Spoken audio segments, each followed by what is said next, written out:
오늘 말씀드릴 거는 제가 이제 치매에 대해서 좀 말씀을 드릴 것 같습니다. 사실은 저는 이제 암을 치료하는 방사선 치료를 하는 사람인데요.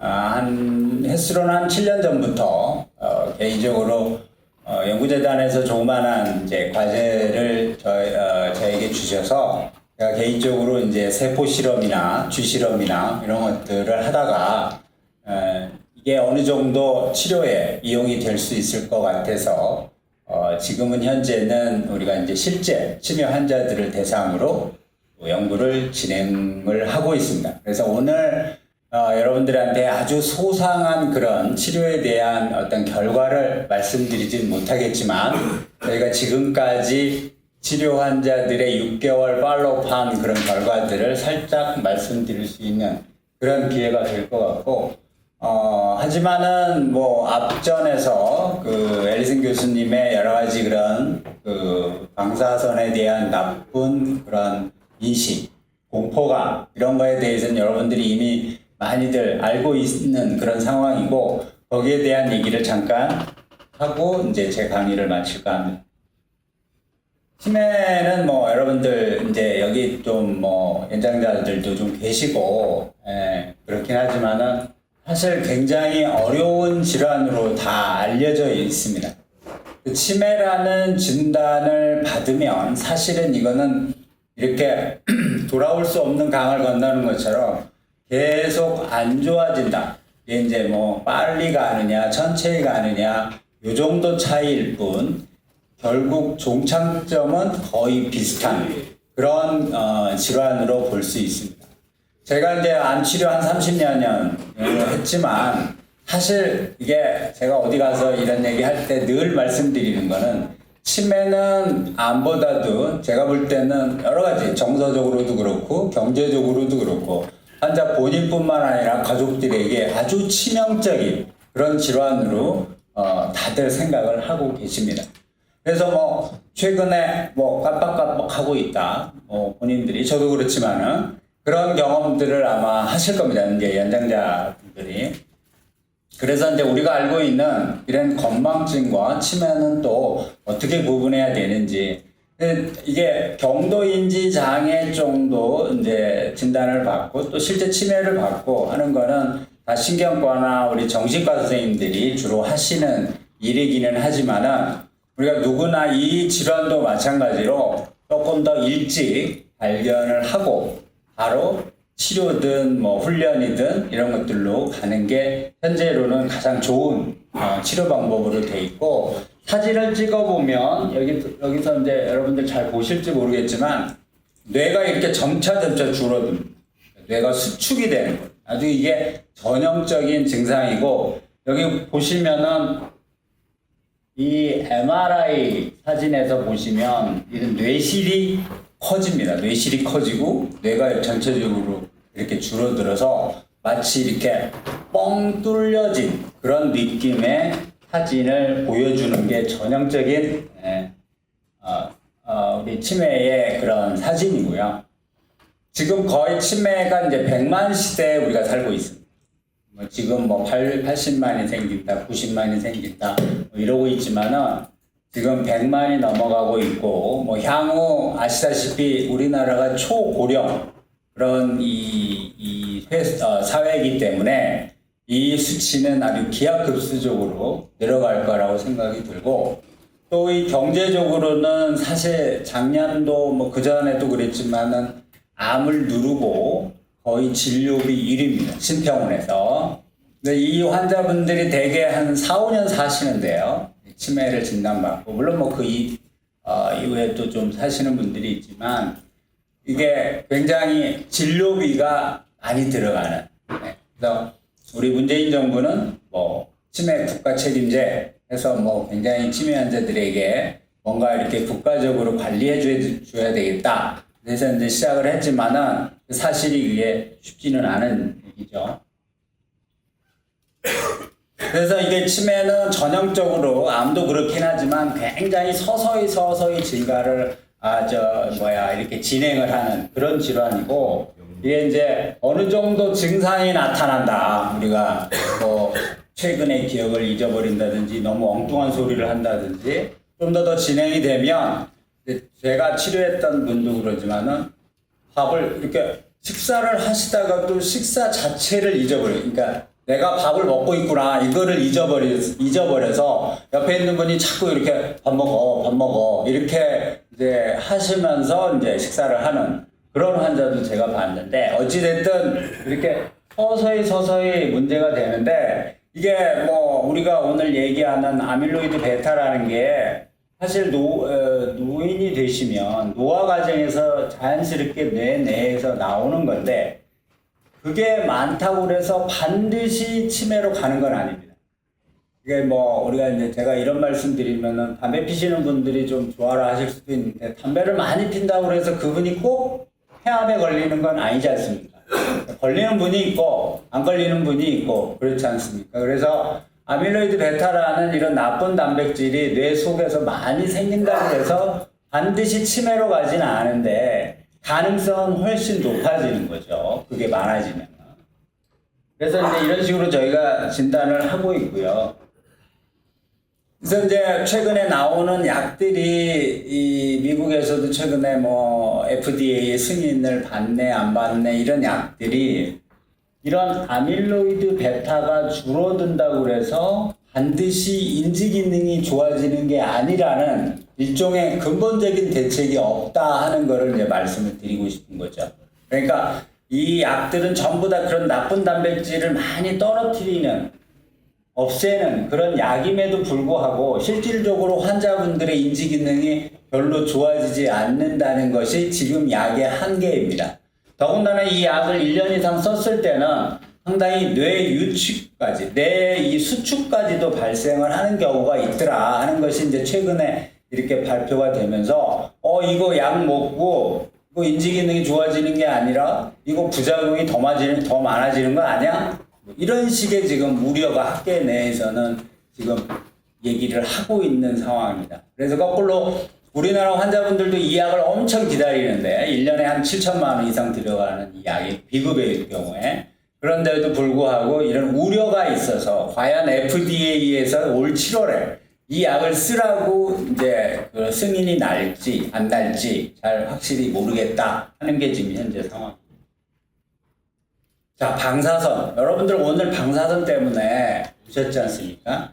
하지만 우리가 뭐 이 생활에서 지금 아시다시피 에너지 이런 이 방사선을 빼면은 우리가 사실 어떻게 보면 24시간 중에 생활할 수 있는 시간이 거의 없습니다. 우리는 방사선을 늘 쓰면서 방사선과 함께 생활을 하고 있습니다. 뭐 의료나 이런 건 말할 것도 없고.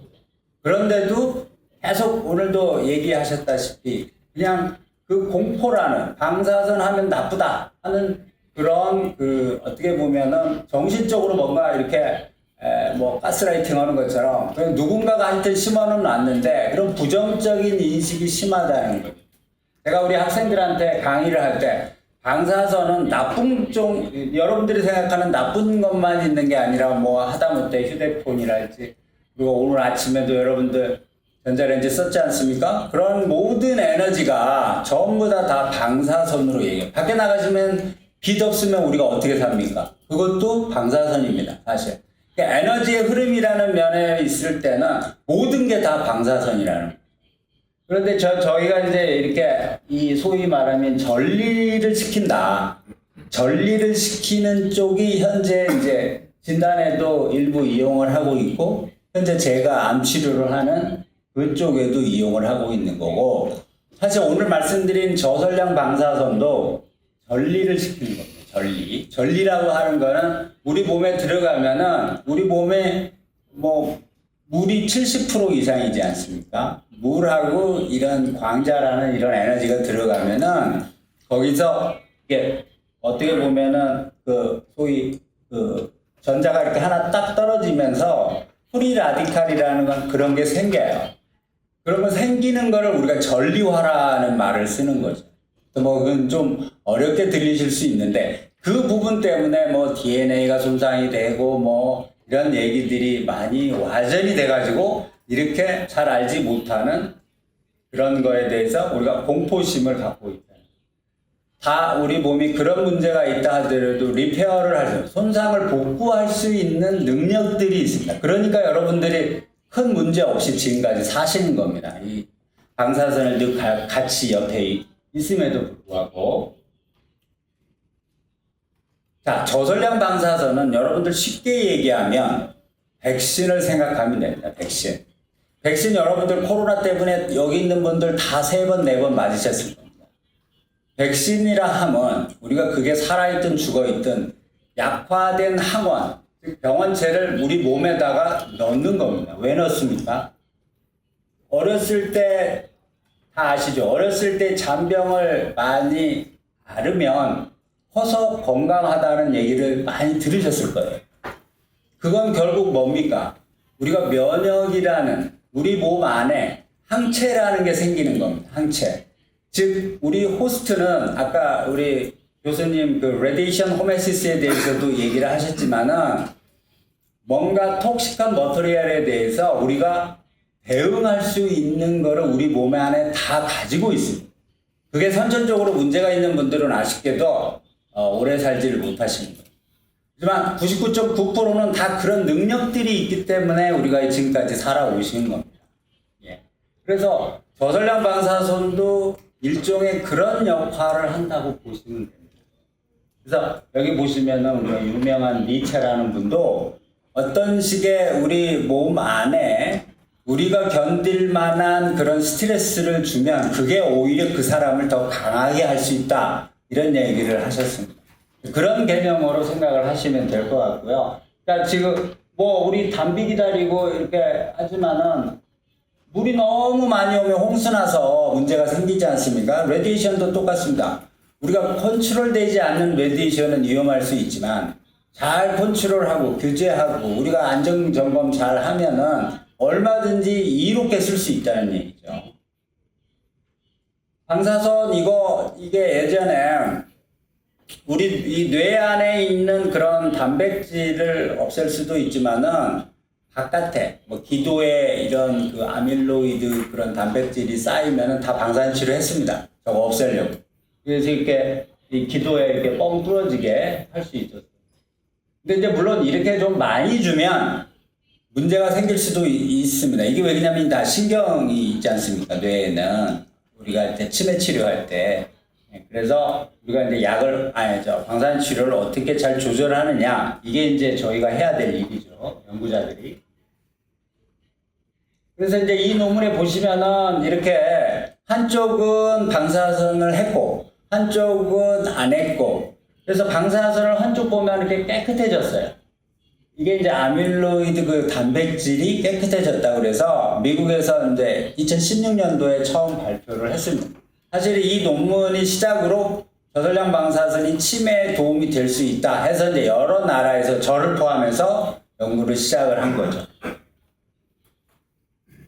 저는 이 아밀로이드 베타 단백질을 다 없애는 것도 중요하지만 그 많은 양을 쏘였을 때 또 하나의 또 부작용이 생길 수 있을 것 같아서 차라리 이게 간접적으로 이 뇌 내에 있는 면역세포를 잘 조절을 하면 이게 2차적으로 아밀로이드 베타 단백질을 없앨 수 있지 않을까 그런 아이디어로 이 미세하게 세포를 우리가 저설량 방사선으로 좀 조절하자.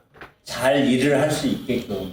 근데 이 미세하게 세포라는 이 뇌 내의 세포가 보시다시피 뭐 자폐, 그다음에 뭐 조현병, 치매, 통증 굉장히 많은 중요한 그런 그 소위 병태 생리에 관여를 많이 하고 있더라고요. 여러 가지. 굉장히 뇌 내에서는 중요한 세포라는 거죠. 그래서 이제 거기에 대한 연구를 했고 이게 처음에는 얘들이 특별한 목적이 없을 때는 그냥 편안한 상태에 있다가 이런 아밀로이드 단백질 같은 쓰레기가 나오면은 굉장히 얘네들이 이렇게 술 먹은 사람처럼 변합니다. 술 먹은 사람들은 처음에는 굉장히 말도 많아지고 적절하게 유머러스하고 좋죠. 대화도 잘 되고. 그렇지만은 어떻습니까? 너무 오버되면은 주변을 아예 인사불성이 되고 그렇죠. 일종의 주사를 하지 않습니까? 앞에 있는 사람한테 해코지하고. 그런 식입니다. 얘네들이. 근데 물론 이제 이렇게 좋은 일을 하는 거죠. 그런 나쁜 단백질을 먹어치우는 이런 일도 하는데, 이게 너무 단백질이 많아진다든지 그런 안 좋은 환경으로 가면 얘네들이 거의 번아웃이 돼버립니다. 일도 못하고. 그러다가 자기 신경세포도 막 먹습니다. 그렇게 되니까 뇌가 쪼그라들고, 어때요? 해마든 뭐든 기억에 관계된 중요한 부분을 먹어치우는 겁니다. 그래서 이런 뇌내 세포, 이 미세하게 세포가 너무 흥분해 있는 것과 증상으로 연결을 이렇게 해봤더니, 이게 얘네들이 너무 흥분이 돼 있는 상황으로 됐을 때는 이런 안 좋은 치매의 전형적인 증상이 나타나더라는 거예요. 그거를 레귤레이션, 좀 조절을 하면 이런 치매들에도 좀 이쁜 치매로 갈 수 있다는 거예요. 즉 치매는 지금 제가 볼 때는 저희 치료도 마찬가지지만은 완벽하게 해결하겠다고 하는 치료 방법은 없는 것으로 알고 있습니다. 즉 이분들이 요양원에 가지 않고 요양병원 가지 않고 수용시설에 가지 않는 정도, 그 정도 일상생활을 하실 수 있고, 특별히 뭐 가족을 잃어버린다든지 본인이 내가 누구인지 모른다든지 이런 것이 없게끔 하는 게 현재 치료의 근본적인 목표입니다. 그거를 어떻게 보면 인생의 후반기를 잘 마무리할 수 있도록 해드리는 게 현재 치료의 목표라고 생각을 하시면 됩니다. 저설량 방사선도 마찬가지입니다.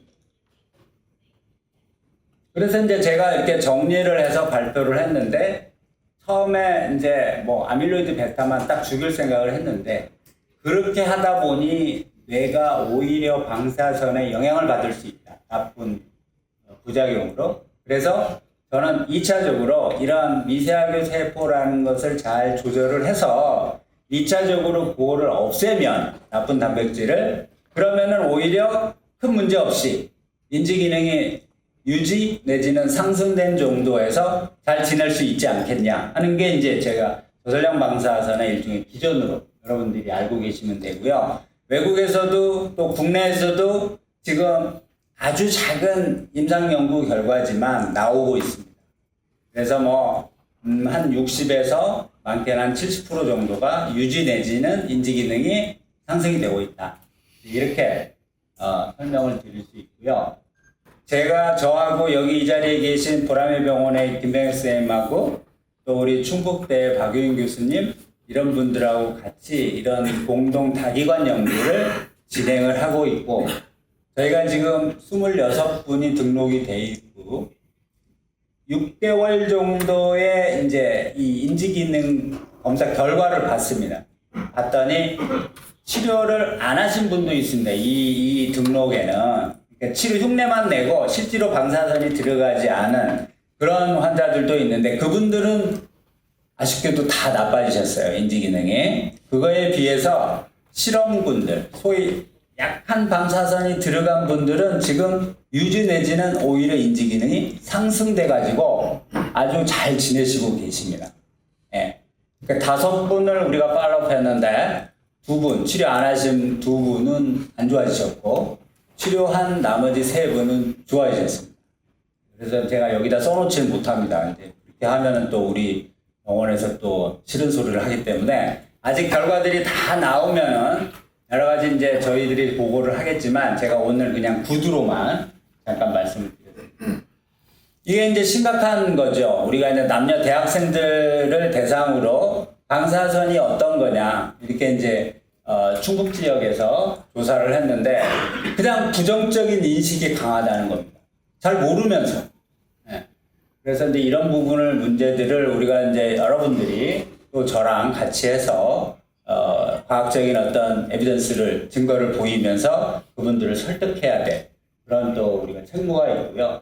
그래서 저설량 방사선에 대해서도 예전에는 전혀 모르셨는데 요즘에는 굉장히 저희 학계나 또 주변 분들을 또 이 많은 매스 미디어에서 관심을 많이 갖고 계시고요. 그래서 이제 제가 좀 오늘 마지막 슬라이드인데 좀 이런 저선량 방사선의 부정적인 인식, 방사선의 부정적인 인식을 바꿀 뭔가 좀 획기적인 어떤 그런 좋은 이름이 없을까.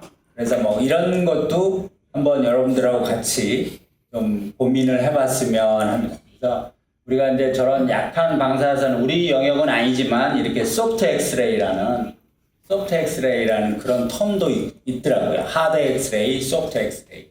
그래서 좀 이런 식의 우리가 이제 저 정신분열병도 우리가 조현병으로 바꿨고 최근에는 치매도 뭔가 좀 바꾸려고 하고 있거든요.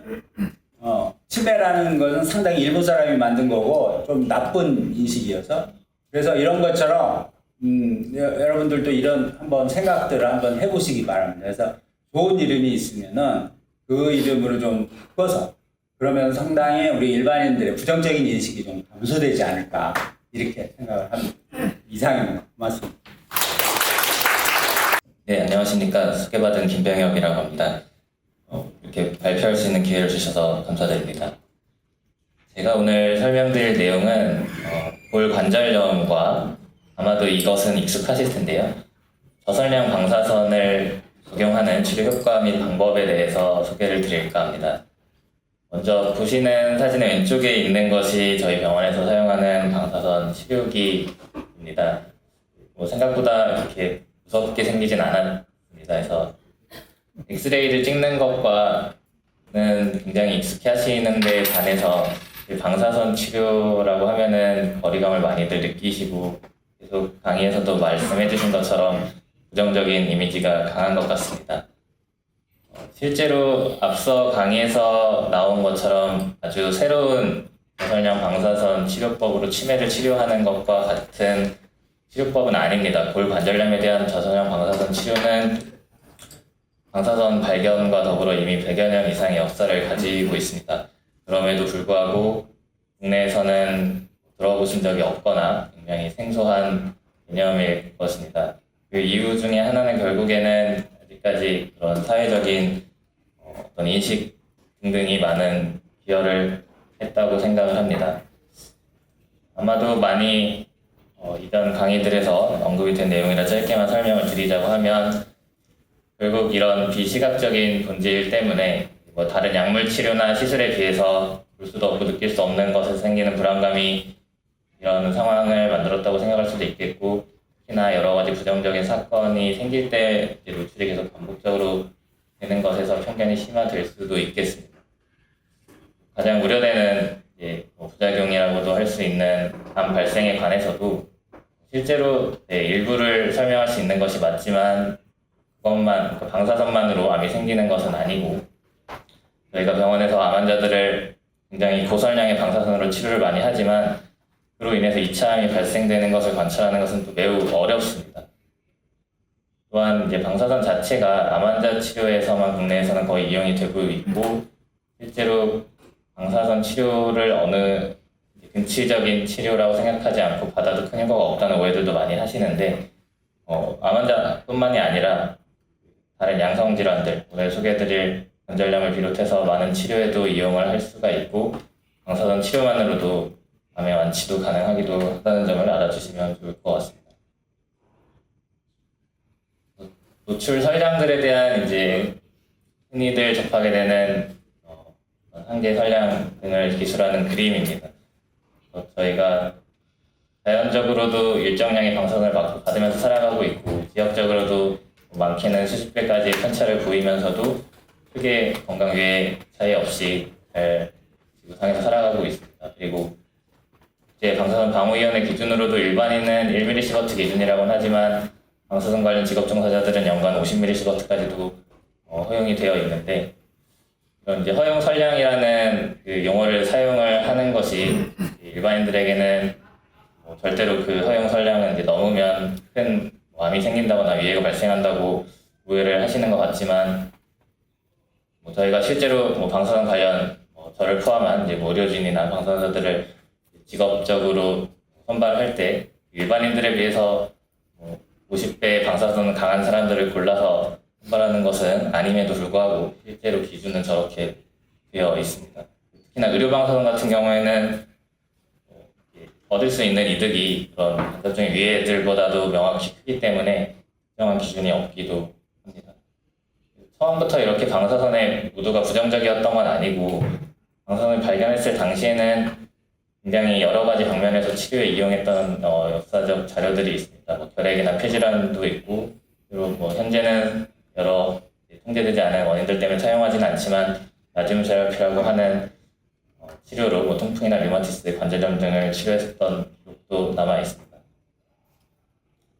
그러면서 한 가지 드리고 싶은 말을 이전에 벌써 한 500년 이전에 스위스한 의학자가 했던 얘기인데 모든 약은 독이고 모든 독은 약이 될 수 있습니다. 다만 그 용량이 문제일 뿐이라고 했었는데요. 방사선도 마찬가지라고 생각합니다. 잘 활용하지 못하면 물론 통제되지 않은 상태에서는 위해적으로 작용할 수 있겠지만 저희가 잘 조절하면 아직은 잘 정확히 모르는 부분들이 있지만 조절하면 무엇보다 좋은 약이 될 수가 있겠고 그 약물에서 용량을 조절하는 것 외에 이제 인체 내에 들어간 후에는 뭐 그냥 개개인의 대사적인 능력이나 배출 능력에 의존해야 되는 것과는 달리 방사선은 저희가 범위나 색이, 속도 등을 외부에서 조절할 수가 있기 때문에 오히려 약물보다 좀 더 정교한 활용이 가능할 수도 있겠습니다.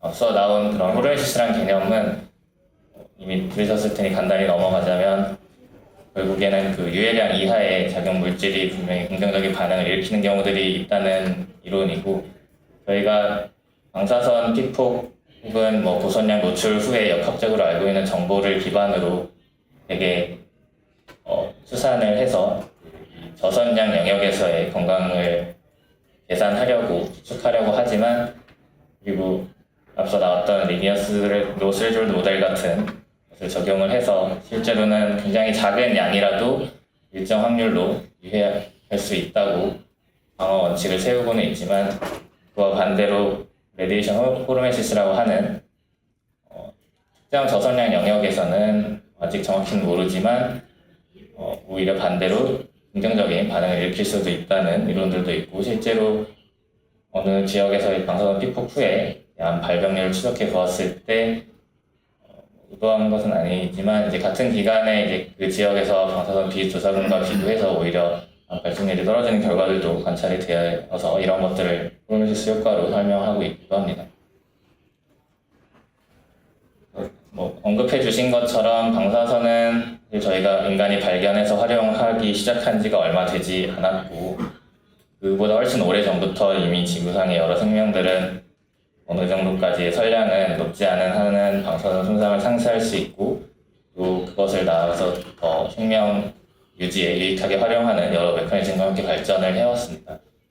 이미 의학적으로 중요한 진단과 치료 방법 중에 하나이지만 보다 더 잘 활용할 여지가 많이 있는 것 같습니다.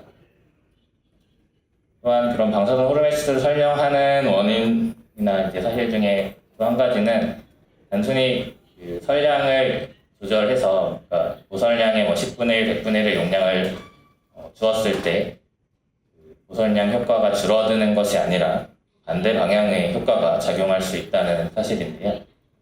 저희가 흔히 방사선을 어느 조직에 많이 주사했을 때 염증이 일어나거나 DNA 손상, 그다음에 선화적 손상이 일어난다고 알고 있지만 어느 정도로 호르메시스를 유발할 수 있을 정도의 적은 양을 잘 조절할 수 있다면 반대로 염증이 단순히 이제 적게 일어나는 것이 아니라 항염증 작용이 생기거나 DNA 복구 프로세스가 가동되거나 항산화 손상 반응이 촉진되는 등의 세포에서 반응하는 내재적인 그런 메커니즘을 가지고 있습니다. 그래서 이러한 그 저설량을 이용한 방사선을 가지고 골관절염을 치료한 결과들을 간략히 말씀드리겠습니다. 관절염은 굉장히 흔한 질환입니다. 여성에서 조금 더 많다고 하지만 대개 뭐 60세 이상이라고 하면 20% 이상 정도의 유병률을 보인다고 알려져 있고 결국에는 많이 쓰게 되면 노화에 따라서 관절이 손상되는 퇴행성 질환입니다. 사실 굉장히 다양한 부위에 다양한 질병을 포함하는 말인데 관절 주변 조직에는 인대도 있고 활액낭도 있고 여러 가지가 있어서 부위에 따라서 조금씩 명칭은 다를 수가 있고 어깨 같은 경우에는 회전근개 증후군으로 부르기도 하고 테니스 엘보, 발뒤꿈치 증후군 등등 여러 이름이 임상적으로는 사용이 됩니다. 주된 증상은 결국엔 이완된 관절의 통증 그리고 부종 등등이 일어나는 것이고 치료는 약간씩은 다르지만 대체적으로는 보존적으로 처음에는 운동이나 생활습관 교정, 체중 감량 등을 시도를 하고 조절이 되지 않으면 이후에는 진통제나 물리치료, 소주사요법 등을 사용하기도 하고 무릎 같은 경우에는 많이들 보셨을 것 같은데 인공관절 치환술을 시행할 수도 있습니다.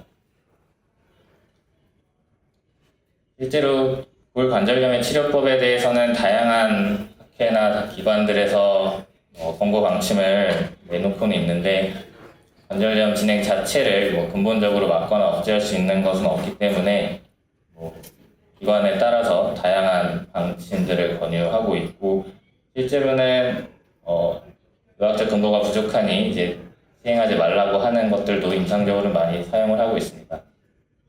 콘드로이친 요법이나 글루코사민 혹은 로컬에서 많이들 사용하는 피주사라고도 표현하는 PRP 주사나 그다음에 불기세포 주사 등등은 권고되지 않음에도 실제로 의학적 행태로는 많이 나타나고 있습니다. 아직은 이런 부분에 그런 저선형 방사선 치료가 포함될 정도로 널리 알려져 있지는 않습니다만 여러 가지 사회적인 합의나 연구 혹은 인식 개선 등을 통해서 한 가지 옵션 중에 하나로 활용할 수 있을지도 모르겠습니다. 이런 시도가 아예 없었던 것은 아니고 이전에는 그런 방사능 윤활막 절제라고 하는 방사선 동위원소를 관절 내에 직접적으로 주입을 해서 그런 이제 염증 반응을 가라앉히고 치료 효과를 보는 치료들이 어느 정도의 근거를 가지고 시행된 적도 있었습니다만 아무래도 동위원소를 침습적으로 이용을 해야 하고 그런 방사선 방호 측면에서의 부담 때문에 현재는 잘 사용되지는 않는 것 같습니다. 그에 비해서 오늘 말씀드리는 저선형 방사선 치료는 대개 이제 외부에서 엑스레이를 찍는 것과 비슷한 과정으로 침습적인 절차 없이 조사할 수 있는 치료 방법이고 또한 그 관절염이라는 것은 단순해 보이지만 그 안에서는 굉장히 다양하고 복잡한 세포들이 그런 염증 반응 혹은 퇴행성 변화를 유도하고 있습니다. 약물 치료 등은 이런 것들을 세포 단위로 구분을 하거나 하나하나의 이제 메커니즘을 따라서 그것을 단계를 막는 방법을 사용하려고 하지만 오히려 이제 저선형 방사선은 그런 특이적인 관계 없이도 다양한 세포들의 반응을 관절염 진행을 억제하는 쪽으로 동시에 조절할 수 있는 가능성이 있고 여러 결과들, 실험이나 임상적 결과들을 가지고 관행적으로 엑스레이 발견이 된 직후부터 그런 관절염과 같은 퇴행성 근골격계 질환들의 치료에 많이 이용이 되어 왔습니다. 실제로 외래에서 굉장히 간편하게 시행을 할 수가 있고 세계적으로도 조사된 바에 따르면 관절염에 대해서 이런 방사선 치료를 이용하는 비율이 약 20에서 30% 정도 되었다는 자료가 있습니다. 말씀드린 것처럼 양성 질환 중에서도 방사선 치료를 하는 질환들이 종류가 굉장히 많습니다만 세계적으로 공통적으로 치료를 활용할 수 있다고 받아들여지는 적응증들이 있는 반면에 관절염과 같은 경우에는 굉장히 치료 이용 행태가 달라서 유럽 같은 경우에서는 실제 참여한 기관의 7-80% 정도에서 관절염 치료를 하고 있었던 반면에 미국이나 아시아권, 특히 한국과 같은 곳에서는 거의 10% 미만으로 방사선을 관절염 치료에 활용하고 있었습니다. 실제로 가장 관련된 보고를 많이 하고 치료를 활발히 하는 나라는 독일로 알려져 있습니다. 1년에 5만 명 이상이 이런 비종양성 질환에 대한 방사선 치료를 시행받고 있다고 하고 있는 암 환자를 포함해서 전체 독일에서 일어나는 방사선 치료 건수의 20% 이상을 차지합니다. 아마도 보험 적용도 되고 의사들도 많이 처방을 하기 때문에 그런 결과가 나왔겠습니다만 그런 5만 건 중에 대부분은 관절염과 같은 근골격계 질환들이고 대학병원에서는 하지 않고 뭐 지역 의료기관에서만 하는 치료가 아니라 뭐 기관이나 그런 의료기관의 크기에 관계없이 다방면으로 이용이 되고 있다고 합니다. 국내에서는 도입되지 않았기도 하고 아직까지 뭐 보험 적용 같은 것도 당연히 되지 않기 때문에 거의 시행하지 않고 있고 국내는 대개 뭐 99% 이상은 암 환자에만 방사선 치료를 하고 있어서 많이 대비가 되는 것 같습니다. 실제로 뭐 여러 가지로 뭐 발, 손, 팔꿈치, 무릎 등등 여러 부위에 방사선 치료를 시행하고 있다는 자료들을 확인할 수가 있고 치료하고 나서 얻을 수 있는 결과는 물론 보고마다 많이 다르긴 하지만 대체로 뭐 적게 잡아도 60% 이상의 치료 반응이 있다고 보고가 되는 것 같습니다. 뭐 굉장히 여러 부위에 다양하게 방사선을 조사해서 관절염 치료에 이용할 수가 있고 많게는 80~90%까지도 반응이 있다고 보고하기도 합니다. 단순히 이제 통증이 조절되는 것뿐만 아니라 그로 인해서 관절 기능적인 향상도 같이 보고가 되고 있고 다른 뭐 지속적으로 복용을 해야 되는 뭐 눈통제나 다른 치료들과는 좀 다른 한 가지 또 특성은 한 번의 방사선 치료를 받고 나면 그 효과가 꽤 오래 지속이 된다는 점이고 짧게는 수개월에서 길게는 뭐 1~2년 이상도 제가 말씀드린 한 번의 방사선 치료라는 건 보통 한 세트라고 해서 한 6회 정도의 방사선을 뭐 2~3주에 나누어서 받는 양을 말씀드리는 거고요. 지속적인 통증 조절 효과도 보고가 되고 있어서 자료만으로는 굉장히 유효한 치료 중 하나로 생각이 됩니다. 또한 이런 치료 효과가 뭐 치료받는 환자의 나이나 혹은 관절염 이완 기간 또는 영상의학적 중증도와 크게 관계가 없이 여러 다양한 경우에 있어서 모두 60% 이상의 치료 반응률을 보고하기도 해서 굉장히 다양한 상태에 주로 적용할 수 있는 가능성도 있는 것 같습니다. 그렇다면 또 하나 중요한 건 결국 저성의 방사선 치료를 관절염에 했을 때의 부작용인데요. 사실 사용하는 용량 자체가 워낙에 적어서 적다는 것은 저희가 임상적으로 통상의 암 환자들에게 사용하는 용량의 되게 5% 미만이기 때문에 임상적으로 유의해야 할 만한 것은 보고되지 않고 일부에서 뭐 미약한 피부염이나 일시적 통증 증가가 가능하다고는 하지만 크게 뭐 추가 조치는 필요 없는 정도이고 또한 말씀드린 것처럼 유럽 지역에서는 수만 명 이상이 매년 이런 치료를 받고 있음에도 불구하고 아직까지는 이로 인한 2차 발생은 보고된 적이 없습니다. 여러 이유가 있겠지만 뭐 무릎 골관절염을 저선형 방사선으로 치료했을 때의 전신 유효설량을 계산해보면 대략 뭐 10ml/s 정도가 된다고 하는데 이것은 복부의 조영제를 사용한 CT를 1회 차용했을 때랑 비슷한 노출량입니다. 그래서 저희가 뭐 CT 한번 찍고 나서 뭐 언제 이것 때문에 암이 생길지 걱정하지는 않는 것처럼 아마도 이런 저선형 방사선 치료도 이런 사실들이 많이 알려지면 그렇게까지 우려할 만한 위험한 치료는 아니라고 생각할 수가 있겠고 특히나 치료를 하는 관절 부위들은 원래도 암이 잘 생기지 않는 부위이기도 하고 되게 그런 60세 이상의 고령 환자들이 치료를 받으신다고 했을 때 저희가 이제 방사선에 의한 2차 암 발생은 고설량 방사선에 노출된 후에도 최소 10년이고 뭐 15에서 20년 이상은 걸린다고 알려져 있는데 저설량 방사선 후에 생기는 만약에 암이 있다고 하면 시간도 꽤 더 오래 걸릴 수 있을 거라서 임상적으로 그게 발견이 될지는 여전히 굉장히 미지수라고 생각을 합니다.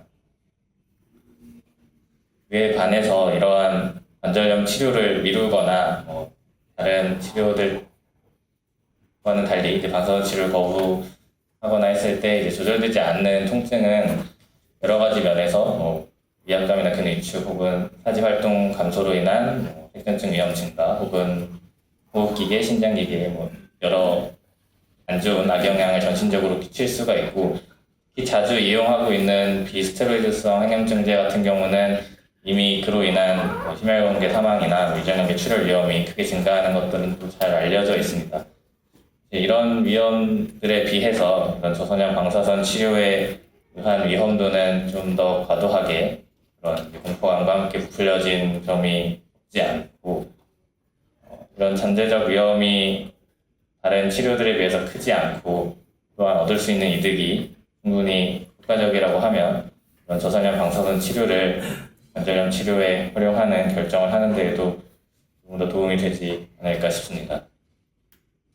제가 오늘 말씀드린 내용을 요약드리자면 저선양을 이용한 방사선 치료는 골관절염에 대한 통증 조절 효과가 알려져 있습니다. 치료 역사는 매우 오래되어서 새로운 치료는 아니지만 여러 가지 대체 치료나 의학적 발전으로 사용은 많이 줄어들고 있고 대체적으로 60% 이상에서는 효과를 보인다고 알려져 있고 독일 등의 일부 지역에서는 여전히 활발히 치료 중이긴 하지만 국내에서는 알려져 있지 않고 치료하고 있지 않으며 앞서 치매 환자들에 대한 임상시험을 하는 것과 마찬가지로 이제 국내에서도 일부 기관을 포함해서 저희 병원과 함께 임상시험을 진행하고 있습니다.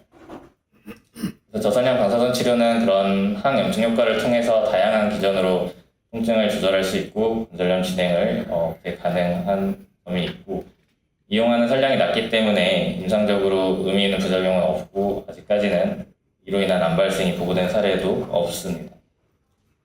그래서 골관절염의 여러 가지 보존적 치료 방법 중에 하나로 고려해 볼 수 있다고 생각을 하고 여러 사회적인 인식 개선과 더불어 많은 연구를 통해서 안전성과 유효성을 입증해야 할 것으로 생각하고 있습니다. 네, 경청해 주셔서 감사합니다. 다시 한번 큰 박수 부탁드립니다. 다음은 패널분들 앞으로 모셔가지고 저희 마지막으로 말씀 듣고 질의응답하는 시간 갖도록 하겠습니다. 네 분 교수님 앞에 자리로 나와서 앉아주시면 감사하겠습니다. 먼저 패널로 참석하신 이진한 동아일보 기자님의 의견을 하실 말씀 있으시면 먼저 한 말씀 듣고 저희 패널 토론회 시작하도록 하겠습니다. 네, 이진한 기자님 부탁드립니다. 이 방사선이라는 것이 우리 사실 언론에서는 정말 좀 잘 제목도 잘 달고 하면 많이 읽히는 기사이기 때문에 그 제목 자체에서 좀 공포감을 좀 유발할 수 있는 기사를 많이 언급을 하기도 합니다. 최근에 일간지에 같은 경우 호주에서 작은 방사선운이 분실이 됐는데 이걸 어떻게 제목을 뽑았었냐면 가까이만 가도 화상이 있는다. 그래서 길바닥에 떨어진 8mm 방사선 캡슐 찾기 초비상이라는 제목으로 한번 달린 적이 있습니다. 아마 여러분들 다 기억하실 것 같은데 사실 이게 아는 분들은 말도 안 되는 거거든요. 예를 들어서 이걸 정말 방사선을 손에 자기 주머니에 집어넣고 15분 이상을 가지고 할 때 나타나는 어떤 그런 현상인데도 불구하고 마치 옆에 있으면 당장 뭔가 화상이 날 것 같은 그런 부작용을 사실 언급을 한 거죠. 근데 사실 이 기사를 쓴 분을 보면 그래서 그쪽에 전문가는 아닙니다. 아니기 때문에 더더욱 이렇게 기사를 좀 이렇게 쓸 수 있었던 것이 아닌가 하는 생각이 들었고요. 두 번째 사실 또 지적하고 싶은 것은 우리나라가 사실 건강검진에 관련해서는 아마 세계적으로 가장 접근성이 가장 좋고 또 비용도 가장 저렴할 겁니다. 그러다 보니 방사선을 활용한 건강검진이 참 많이 있죠. 대표적인 것이 펫CT 같은 경우는 수백만 원 어떤 패키지 상품에 반드시 들어가 있습니다. 1박 2일 코스, 2박 3일 코스에. 이런 것처럼 의료계 내에서 이렇게 좀 무리가 되는 그런 건강검진의 한 패키지에 들어가 있다는 것 자체가 또 하나 지적을 하고 싶습니다. 저는 이런 것들이 사실 방사선에 대해서 우리가 좀 많은 공포감을 갖고 많은 우려를 갖고 또 일반인들이 또 그렇게 해서 과연 우리한테 친숙한 것보다는 오히려 좀 거리를 두어야 되는 그런 쪽으로 많이 가고 있지 않은 생각을 합니다. 그래서 사실 그 내부적인 그 기자들 사이에서도 내부적으로 이건 좀 우리가 반성할 건 반성해야 되고, 그다음에 앞으로 이런 기사를 쓸 땐 좀 더 좀 철저해야 되고 과학적인 근거를 가지고 이야기를 해야 되는 접근 방법을 취해야 될 것이라는 생각을 많이 했습니다. 그래서 최근에는 방사선 연구원과 우리 의학바이오 기자협회가 있는데, 그래서 이런 부정적인 방사선에 대해서 제대로 보도를 좀 알리고자 하는 또 가이드라인을 사실은 좀 만들고 있는 중입니다. 가령 그 공포 유발을 표현은 가급적이 좀 피하는 것이 좋겠다라는 것, 또는 방사선 수치가 참 종류가 많지 않습니까?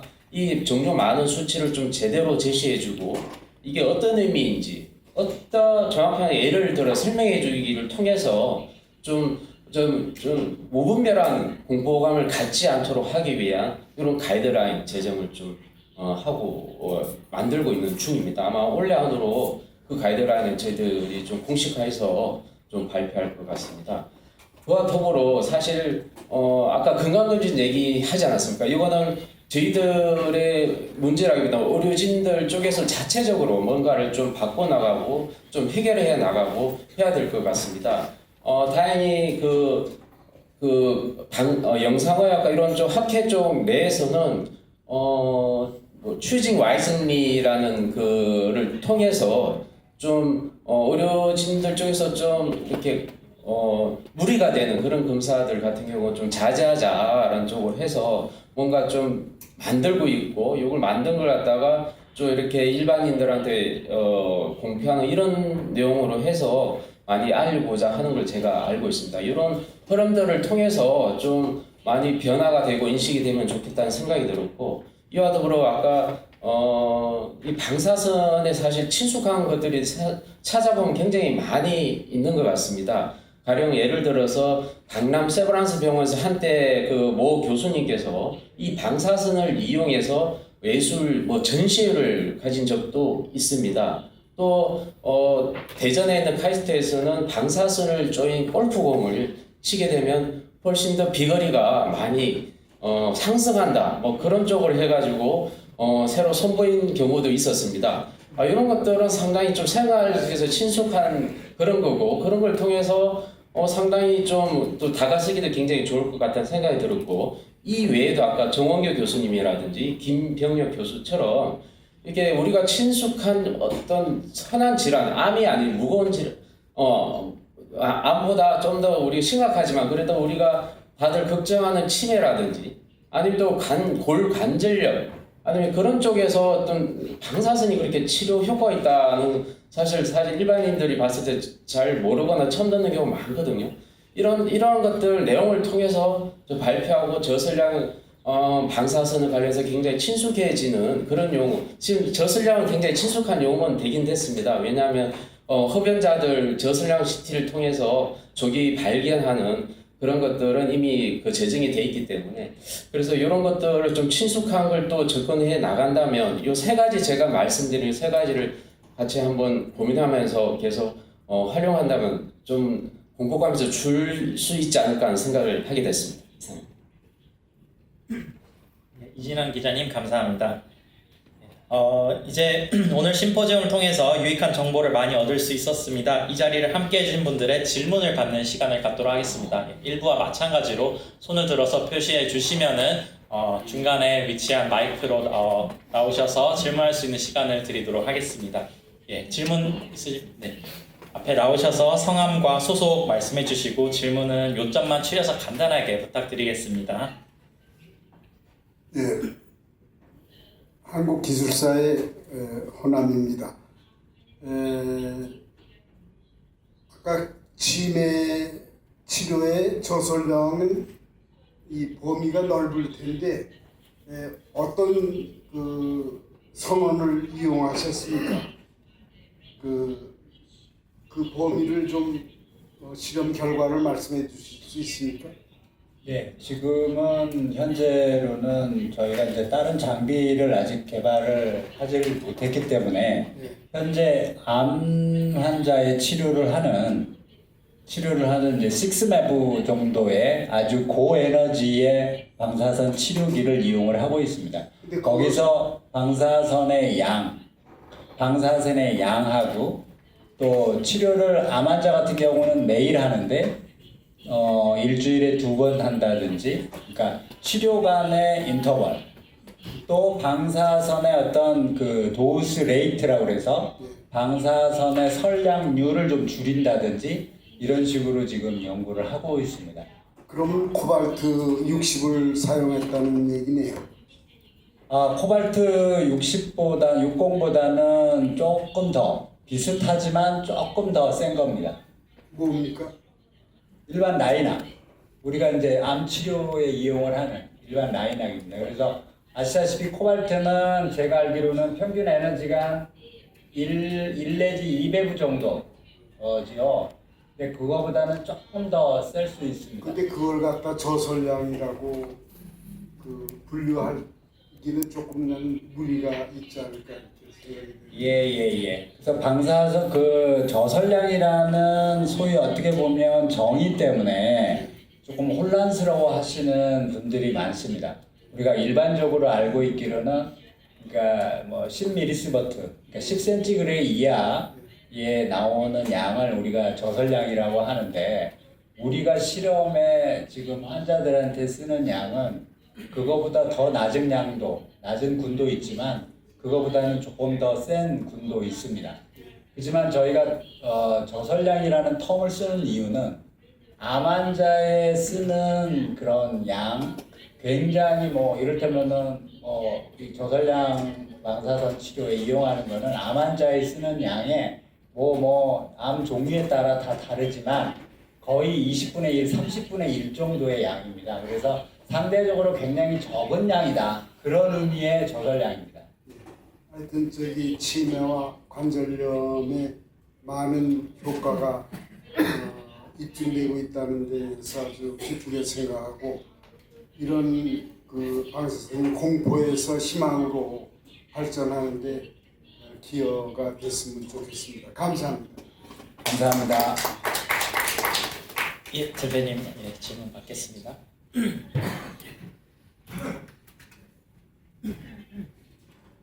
예, 오늘 여러 가지 유익한 정보 강의를 많이 들었습니다. 근데 저는 좀 근원적인 질문을 던져보려고 합니다.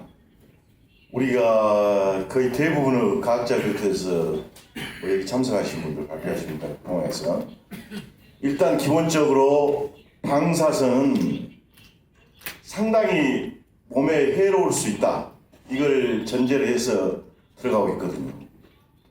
그런데 우리는 실제로는 그것을 체험해볼 기회가 없으나 원자폭탄 떨어진 것, 뭐 그런 경험.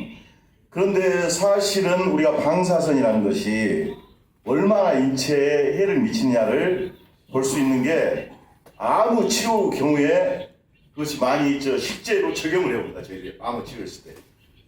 그런데 아무 치료 경우에 있어서 방사선을 저선량이 아니고 상당히 고설량을 쪼이는 경우에, 근데 우리가 일반적인 가정으로 해서 방사선이 정말 그렇게 무섭다면은 아무 치료 과정에서 상당히 많은 부작용이 나타나고 심지어는 사망의 경우까지 생기는 것이 맞을 것입니다.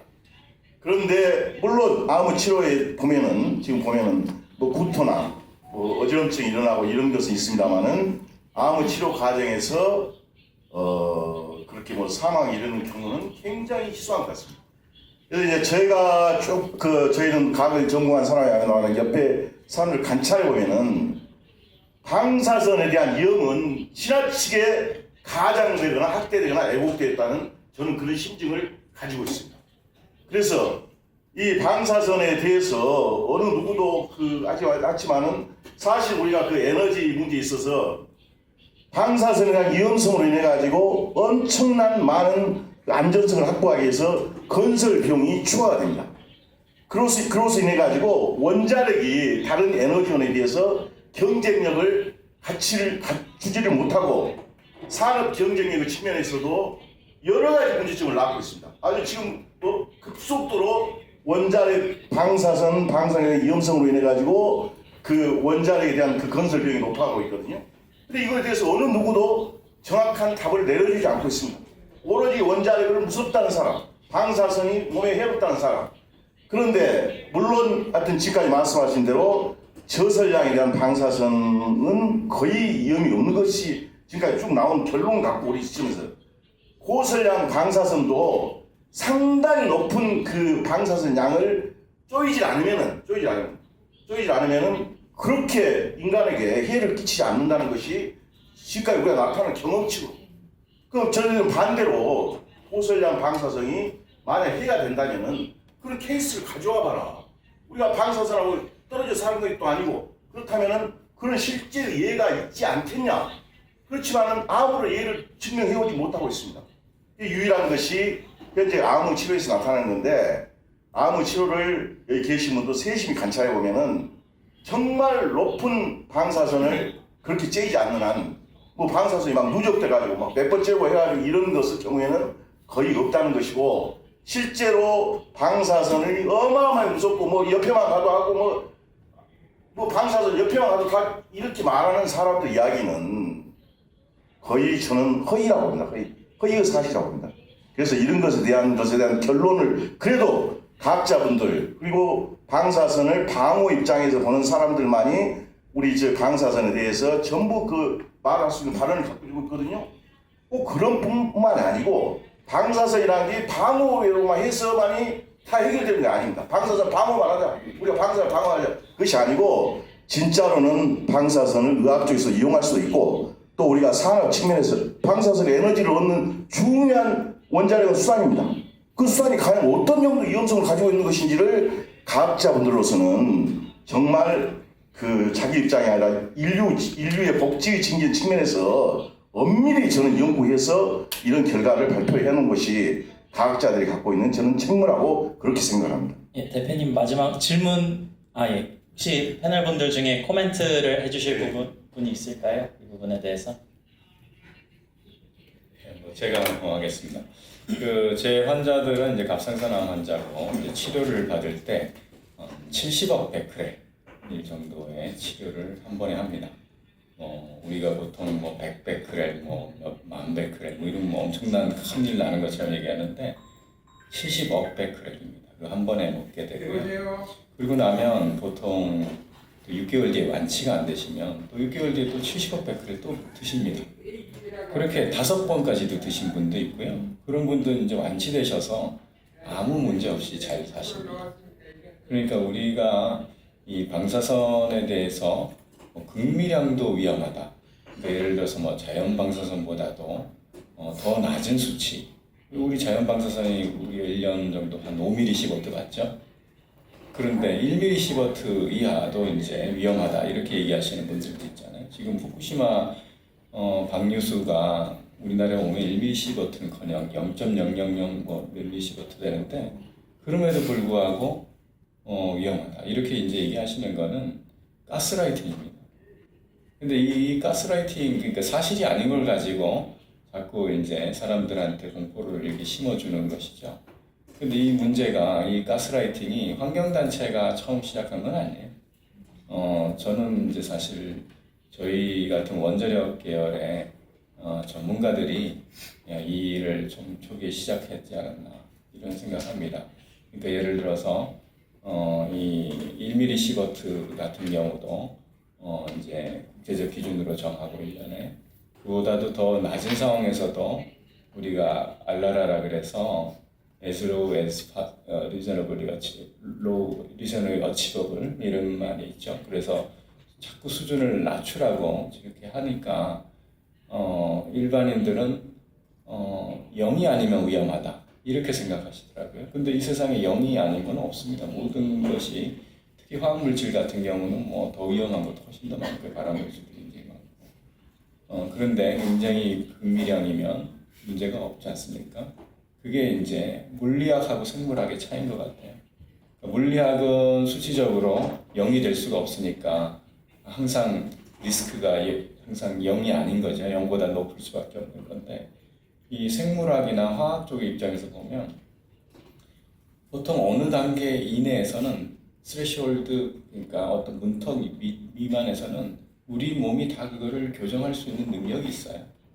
DNA도 고치고 암세포가 생겨도 그걸 죽이고 그 다음에 뭐 산소 라디칼 뭐 활성산소가 나온다 하더라도 걔를 효소들이 다 없애고, 그래서 일정한 어느 정도 수준 이상이 딱 되는 순간에 그 위험성이 확 올라가는데, 이 원자력 전문가 계신 분들이 대부분 생물학자가 아니시다 보니까 물리학자다 보니까 아마 그런 식으로 해석을 많이 하지 않으셨을까 라는 생각이 듭니다. 그런 점이 이제 웨이드 앨리슨 교수님 책에서도 잘 나오는 대목이기도 합니다. 감사합니다. 네, 질문하십시오. 잠시만요. 네, 교수님께서. Can I make a comment?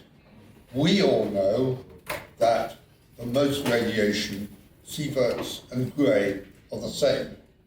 But the public will have heard grey in the connection with medical exposures and sieverts in connection with environmental exposures. It would be better physically to talk about greys because it's a more robust scientific unit because it's energy per kilogram, whereas sievert is mixed up with the response in the LNT model. So if we concentrate on greys, it will be better, closer to medicine, it will be better physically, it will be better environmentally because society has heard more about greys when they have radiation treatment. They don't get sieverts, told about sieverts when they have radiotherapy. So I think in meetings like this we should be talking about greys all the time. I admit, I understand that except for alpha radiation and high lead, there's no difference. But the window dressing, the advertising, the image could be better if we used greys and not sieverts. 코멘트 감사합니다. 예, 질문 저희가 시간상 아무래도 마지막 질문이 될 것 같습니다. 예. 질문 간략하게 부탁드립니다. 네. 예, 마지막으로 앨리슨 교수님에게 하나 부탁드리고자 합니다. 앨리슨 교수님이 사실은 후쿠시마 방류수가 한국의 과학과 사실이 아닌 어떤 정치의 쟁점으로 혼란을 일으키려고 하는 상황에서 지금 사실과가 입각한 이 방사선의 권위자 앨리슨 교수님이 한국에 오셔서 이런 희망적인 말씀을 주신 것을 저희들은 감사하게 생각하고 있습니다. 더 하나 부탁드린다면 지금 이 후쿠시마 방류수는 반일 감정까지 곁에 있는 상황에서 앨리슨 교수님은 이 반일 감정에서 또 물러나 계신 제3자의 입장이시고 또 사실과 측면에서 정확하게 말씀하실 수가 있기 때문에 저희들 100명의 여기 과학자가 떠들어도 신문기사 안 나는 현실에서 어쩌면 유명하신 앨리슨 교수님이 이 후쿠시마 방류수 관련해서 개인의 견해를 분명하게 한국 국민들한테 한번 밝혀 주신다면 큰 선물이 될 수 있을 것 같습니다. 부탁드립니다.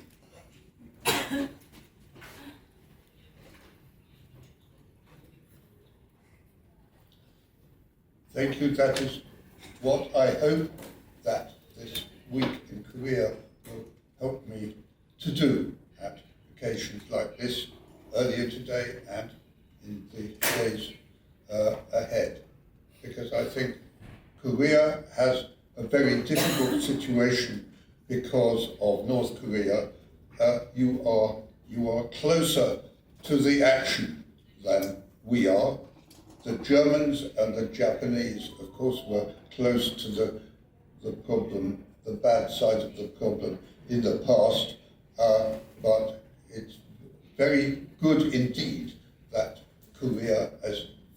South Korea is facing some of these problems, and I think there is room for very good leadership, not only in the technology which you already are giving, but also in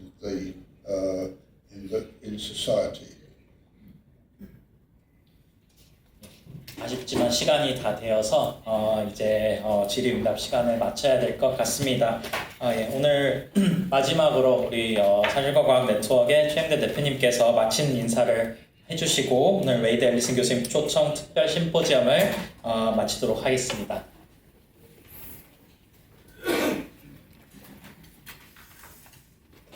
긴 시간 동안 이렇게 자리를 지켜주시고 오늘 심포지엄을 진지하게 들으셔서 너무 감사합니다. 그리고 오늘 또 너무 귀한 발표를 해주신 웨이드 앨리슨 교수님을 비롯하여 발표 패널 분들께 정말로 깊은 감사를 드립니다. 방사선 공포를 유발하는 LNT 리니어 노 스레셜드 모델은 과거에 천동설과도 같은 미신입니다. 이 과거의 천동설이 코페르니쿠스나 갈릴레오 같은 위대한 과학자들에 의해서 결국은 사라졌듯이 방사선 공포도 언젠가는 해소가 될 것이고 해소가 되어야만이 인류의 미래가 보장이 된다고 생각을 합니다. 저는 그런 측면에서 우리 웨이드 앨리슨 교수님은 정말로 코페르니쿠스나 갈릴레오처럼 위대한 그리고 인류를 위한 과학자라고 생각을 합니다.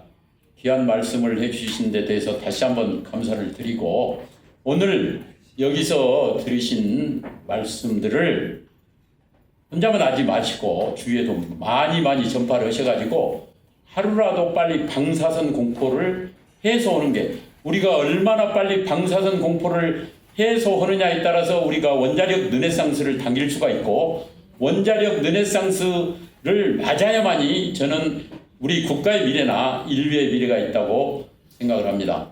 우리 웨이드 앨리슨 교수님께서는 2009년도에 Radiation and Region이라는 정말로 저는 위대한 저작이라고 생각합니다. 이 책을 쓰셔서 저희가 공포와 과학을 집어삼켰다로 번역을 출간을 했는데 2015년도에 Nuclear is for Life라는 2009년도 Radiation and Region에 못지않은 더 훌륭한 저작을 남기셨습니다. 그래서 방사선은 재앙의 방사선이 아니고 희망의 방사선이고 생명의 방사선이라는 점을 그 책에서 명백하게 제시를 하셨습니다. 그래서 저희는 그 책을 번역 출간하려고 준비를 하고 있습니다. 사실은 이번 방안에 맞춰가지고 그 책을 출간하려고 그러는데 시간에 쫓겨서 조금 늦어졌지만은 머지않아서 그 책을 출간을 하려고 하니까 그 책이 나오면은 많이 구입을 하셔가지고 주위에 많이 좀 설문도 하시고 그게 나라를 사랑하는 것이고 인류를 사랑하는 것이라고 생각을 합니다. 오늘 이 자리에 같이 해주셔서 너무 감사드립니다. 고맙습니다.